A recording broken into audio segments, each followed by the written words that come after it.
ઉપસ્થિત ભવિષ્યના ભારતની બૌદ્ધિક સંપદા આદરણીય ગુરુજનો તથા મારા વહાલા વિદ્યાર્થી મિત્રોને ધોરણ 8 માં અભ્યાસ કરતી પરમાર વિદ્યાના સવાશ્રી ગુરુ પૂર્ણિમાના આ શુભ અવસર પર હું આપ સર્વેને હાર્દિક શુભકામનાઓ પાઠવું છું. ગુરુ પૂર્ણિમા એક મહત્વપૂર્ણ તહેવાર છે જે અષાઢ સુદ પૂનમના દિવસે ઉજવવામાં આવે છે, જે આપણી સંસ્કૃતિ અને પરંપરાનો એક અહમ ભાગ છે.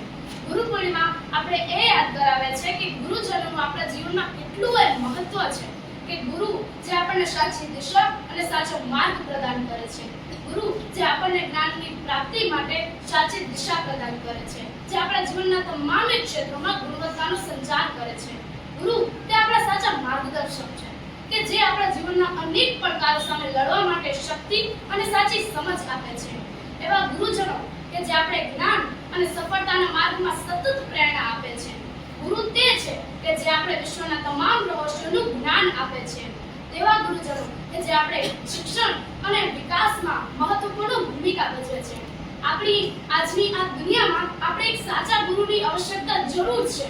સંગીત હોય, શિક્ષણ હોય, કલા હોય, રમતગમત હોય, વેપાર હોય કે પછી જીવનનું કોઈ પણ ક્ષેત્ર હોય, એમાં આપણે એક સાચા ગુરુની આવશ્યકતા છે કે જે આપણે સાચું માર્ગદર્શન આપી શકે.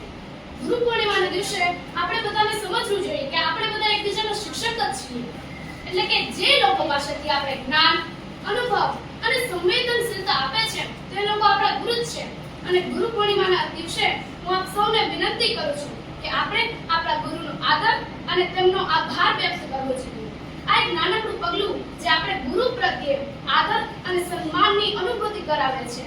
અને જે એવા ગુરુજનો કે જેને મને કાળા પાટિયા પર ચોકથી ઉજળા ભવિષ્યનો સંદેશો આપ્યો છે, આવા લાગણીભર્યા વર્ષા પ્રસરનાર મારા સર્વે ગુરુજનોના ચરણોમાં આ પંક્તિ સમર્પિત છે કે ખાલ ઉતરાવું મારા શરીર કણી તેમાં સોનેરી રંગ ચડાવું, ખાલ ઉતરાવું મારા શરીર કણી તેમાં સોનેરી રંગ ચડાવું, મોજડી શિવડાવી મારા ગુરુને પહેરાવું, મોજડી શિવડાવી મારા ગુરુને પહેરાવું, તોય મારા ગુરુનો પાર ન પાવું, તોય મારા ગુરુનો પાર ન પાવું. ફરી આભાર સાથે મારા સર્વે ગુરુજનોને